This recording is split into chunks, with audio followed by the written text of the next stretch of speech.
আপনারা ইতিমধ্যে কিন্তু প্রত্যেকেই অবগত আছেন যে পশ্চিমবাংলাতে একটা নতুন প্রকল্প শুরু হয়েছে, যে প্রকল্পটার নাম হচ্ছে যুবসাথী।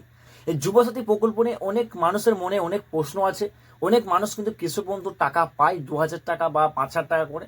তাদের মনে যে সমস্ত প্রশ্নগুলি আছে আমি সেই প্রশ্নগুলো কালেক্ট করে আপনাদের উত্তর দিতে চেষ্টা করবো। প্রথমে আমি আপনাদের বলে দেবো যে কৃষক বন্ধুর টাকা পেলে যে যুবসাথীতে অ্যাপ্লাই করা যাবে না, এই ব্যাপারটিকে আগে আমাদের ক্লিয়ার করবো। আপনার যদি যুবসাথী থাকে বা আপনি যদি যুবসাথী অ্যাপ্লাই করেছেন, তাহলে কিন্তু আপনার যদি পূর্বে যদি কৃষক বন্ধু করা ছিল সেই টাকা আপনি কন্টিনিউ পাচ্ছেন। আর আপনার যুবসাথী অ্যাপ্লাই করে দিয়েছেন, সেই টাকা পাবেন কি পাবেন না সব কিছু প্রশ্ন উত্তর এই ভিডিওর মধ্যে থাকবে। আমরা বেশ কয়েকদিন আগে দেখেছিলাম অফিসিয়ালি ভাবে আমাদের মাননীয় মুখ্যমন্ত্রী স্পিচের মাধ্যমে বলেছিল যে রাজ্য সরকারের কোনো স্কিমের মধ্যে যদি সে টাকা পেয়ে থাকে, আমাদের মাননীয় মুখ্যমন্ত্রী কিন্তু পরিষ্কারলি স্পিচে বলেছিলেন যে যারা কৃষক বন্ধু টাকা পান বা যারা লক্ষ্মী ভান্ডার টাকা পান বা তাহলে কিন্তু আপনি যুবসাথীতে নাম লেখাতে পারবেন না। তো এই ব্যাপারটি আপনাকে একটু বুঝতে হবে। বর্তমানে কিন্তু যুবসাথী প্রকল্পটি যে অ্যাপ্লাই হচ্ছে ক্যাম্পে এমনটা নয়। আজকের দিনে দাঁড়িয়ে আপনি যদি ক্যাম্পে খোঁজ নিয়ে দেখেন, তাহলে 2 থেকে 3 ধরনের কিন্তু ফর্ম ফিল আপ চলছে। যেমন নাম্বার 1 যুবসাথীতে চলছে, তার সাথে চলছে কিন্তু ভূমিহীন একটা প্রকল্প, যেটা কৃষক বন্ধু প্রকল্প, মানে যার কোনো জমি নেই। ভূমিহীন মানে কি? যার কোনো জমি নেই, জায়গা নেই, অথচ সে চাষি এক ধরনের। সে কারোর জমি ভাগে নিয়ে চাষ করছে বা কারোর জমি বন্ধক নিয়ে চাষ করছে। চাষ করি না আমার, কারোর জমি বন্ধক নিয়ে ভাগে নিয়ে। তো সেই যে চাষ করছি আমি, তাহলে আমি এক ধরনের কৃষক বা চাষি। এই জন্যই দেওয়া হয় যে আমরা যে চাষ করি, চাষে যে চাপান লাগে, যে খরচাটুকু হয়, সেই খরচা হিসাবে কিন্তু আমাদের 2-4 হাজার টাকা দেয়। তো যারা ভূমিহীন প্রকল্প আবেদন করেছেন বা করবেন ভাবছেন, তাদেরকে কিন্তু 2,000 করে 4,000 টাকা বছর দিয়ে হবে। তা আপনি বলুন, আজকের দিনে দাঁড়িয়ে কি 2,000 টাকা কি চাষ করা যায়? কখনোই যায় না।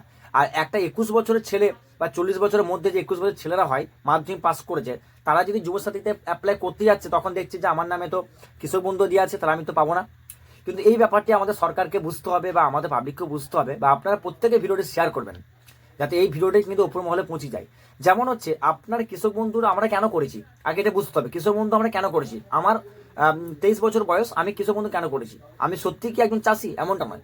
আমার বাবার কি আমার দাদুর কোনো জমি আছে, সেখান থেকে সামান্যটুকু জমি, মনে করুন যে আধ কাটা কি 1 কাটা কি 1 শতক কি 2 শতক, সে জমিটুকু আমার নামে দিয়েছে। এই কারণে দিয়েছে যাতে আমি কৃষক বন্ধুতে টাকা পাই এবং সেই টাকা নিয়ে আমার পরিবার চাষ করে। ব্যাপারটা ক্লিয়ার তো? কিন্তু আমি এক ধরনের স্টুডেন্ট, কিন্তু আমি পড়াশোনা করি, চাকরির জন্য বিভিন্ন অ্যাপ্লাই করছি, চাকরি কোনো কিছু মিলছে না, আমি এক ধরনের বেকার, এক ধরনের ছেলে। তো আমি কিন্তু কিসের জন্য ছুটছি? কোনো একটা ভালো জব পাওয়ার জন্য। আমি এক ধরনের বেকার। তাহলে আমার নামে জমিটা এই কারণে দেওয়া হচ্ছে যাতে সরকার থেকে কিছুটুকু পরিমাণে আমি টাকা পাই। তাহলে আজকে দিনে দাঁড়িয়ে দেখতে পাচ্ছেন যে 21 বছর যে ছেলেটা আছে, সেও কিন্তু চাইলে ভূমিহীন প্রকল্পে আবেদন করতে পারে, 2,000 টাকা 4টা বছরে পাবে। সে কিন্তু সেটা অ্যাপ্লাই করছে না। কেন করছে না? সে যুবসাথীতে 1500 টাকা করে প্রত্যেক মাসে মিস করবে বলে। তাহলে আজকে আমার আর তার পার্থক্য রইল কোথায়? আজকের দিনে দাঁড়িয়ে ভূমিহীন যে প্রকল্পটি আছে, তার নামে জমি থাক বা নাই থাক, তবুও কিন্তু সে 2,000 করে 4,000 টাকা বছরে পাবে। সে কিন্তু মাধ্যমিক যদি না পাস করে, সে তো অবভিয়াসলি এটা অ্যাপ্লাই করবে। ভূমিহীন প্রকল্পটা 2,000 করে 4,000 পেলেও তার লাভ আছে। আর যে মাধ্যমিক পাস করেছে, সে কোনটা অ্যাপ্লাই করবে আপনি নিজে বলুন। সেই কখনোই কিন্তু সে ভূমিহীন প্রকল্পে অ্যাপ্লাই করবে না। সে যদি অরিজিনাল চাষিও হয়ে থাকে, তবুও কিন্তু সে ভূমিহীন প্রকল্পে অ্যাপ্লাই করবে না। সে শুধুমাত্র যুবসাথী প্রকল্পে অ্যাপ্লাই করবে। কেন? সে এক ধরনের চাষি, তার নামে জমি থাক কি না থাক, তবুও সে যুবসাথী প্রকল্পে আবেদন করবে। কারণ এখানে টাকার অঙ্কটা বেশি বলে সে ওই প্রকল্পটি অ্যাপ্লাই করবে।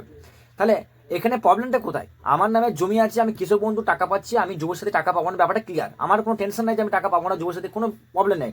কিন্তু আজকের দিনে দাঁড়িয়ে যার নামে জমি নেই, সেও তো যুবসাথী টাকা পায়। আজকের দিনে দাঁড়িয়ে যার নামে জমি নেই 1 ফুটা, তাহলে কি আজকের দিনে দাঁড়িয়ে যার নামে কোনো জমি নেই, বাবা, আজকের দিনে দাঁড়িয়ে যার নামে কোনো জমি নেই বা সেই ব্যক্তিটা জমি মাঠে ধার দিয়ে যায় না, সে চাষ সম্বন্ধে কোনো জ্ঞান নেই, সেও কিন্তু ভূমিহীন প্রকল্পে অ্যাপ্লাই করছে যুবসাথী টাকা পাওয়ার জন্য জোর নয়, সেও কিন্তু কৃষক বন্ধু টাকা পাওয়ার জন্য কিন্তু এই প্রকল্পটিতে আবেদন করছে।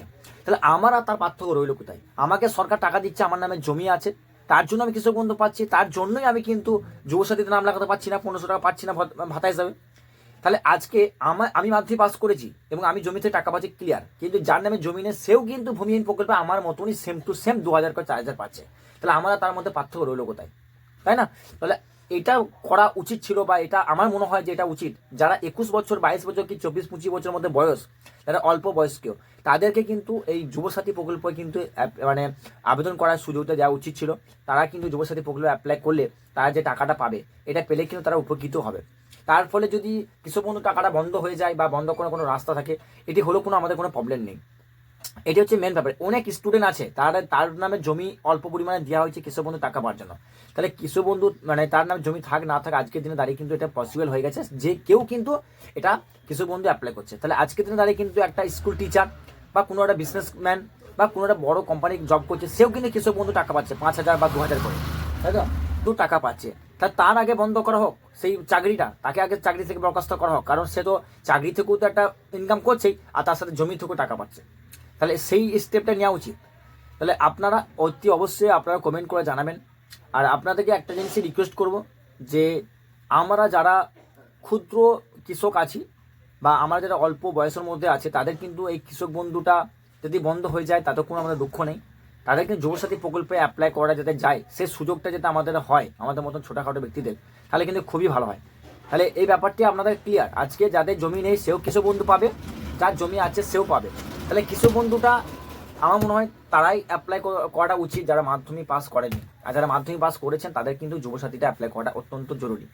তাই এই ব্যাপারটি পুরো একদম গোলমাল পেকে গেছে পুরো ব্যাপারটি। আর এখন বর্তমানে অনলাইন অফলাইন দুটো প্রক্রিয়ার মাধ্যমে কিন্তু ফর্ম ফিল আপ চলছে। যারা অনলাইন ফর্ম ফিল আপ করবেন অনেকে ভাবছেন যে ফর্মগুলি বাতিল হয়ে যাবে কিনা বা বিডিও অফিস থেকে অ্যাপ্রুভাল দিবে কিনা, এমন কিছু ব্যাপার না। অফিসিয়াল যে পোর্টালটি আছে এটা মনে করবেন যে এটা সরকারি একটা পোর্টাল বা এটা আমাদের রাজ্য সরকার থেকে কিন্তু পোর্টালটা দেওয়া হয়েছে। সেই পোর্টালে সমস্ত রকম সঠিকভাবে যদি ইনপুট করা হয় তাহলে আপনি কিন্তু যুবসাথীতে টাকা পাবেন। আর যে অফিসে আমরা দিয়ে থাকি ফর্ম ফিল আপ করার জন্য, আমি কোনো অফিসকে টার্গেট করে বলবো না, একটা অফিসার কিন্তু হাজার হাজার মানুষের কিন্তু সেম টাইমে ফর্ম ফিল আপ করছে বা পরবর্তী ক্ষেত্রে ফর্ম ফিল আপ করবে। তাদের কাছে কিন্তু ভুল হওয়ার সম্ভাবনাটা কিন্তু রয়েই যায় পারবেন। আপনার সমস্ত অ্যাকাউন্ট নম্বর, আধার নাম্বার সব কিছু দেখে কিন্তু আপনি এন্ট্রি করে এটা কিন্তু আবেদন করতে পারবেন। তাহলে আপনার চয়েস আপনি কোথায় অ্যাপ্লাই করবেন। আর এই ব্যাপারটি নিয়ে আপনাদের যদি আরও কিছু জানা থাকে অবশ্যই কিন্তু কমেন্ট করে জানাবেন। আমি আমার মতামতটি শেয়ার করলাম। যদি এই ভিডিওটা দেখে কারোর যদি কোনো খারাপ লেগে থাকে অবশ্যই কিন্তু তাদের জন্য সরি। আর যদি আমাকে আপনারা সাপোর্ট করেন যে কৃষক বন্ধু না পেলেও কোনো দুঃখ নেই, কিন্তু যুবসাথীতে মাধ্যমিক পাস ছেলেদেরকে দেওয়াটা উচিত, তাহলে অবশ্যই ভিডিওটা লাইক করবেন এবং প্রচুর পরিমাণে শেয়ার করবেন যে আমাদের যে কৃষক বন্ধুরা বন্ধ করে যে যুবসাথীতে অ্যাপ্লাই করলে আমার টাকাটা পায়, এই ব্যবস্থা যেন করা হয়। যারা মাধ্যমিক পাস ক্যান্ডিডেট আছি, যারা কোনো বড় কাজের সাথে যুক্ত নেই বা ছোটোখাটো মানে কাজের সাথে যুক্ত আছি বা বড় একটা কাজ খুঁজছি বা বড় একটা চাকরির সুযোগ পাচ্ছি না, তাদেরকে কিন্তু কৃষক বন্ধু বন্ধ করে হলেও যুবসাথীতে নাম লেখানোটা উচিত বা এই প্রকল্পটা অধীনে আনাটা উচিত। থ্যাংক ইউ, ধন্যবাদ। যদি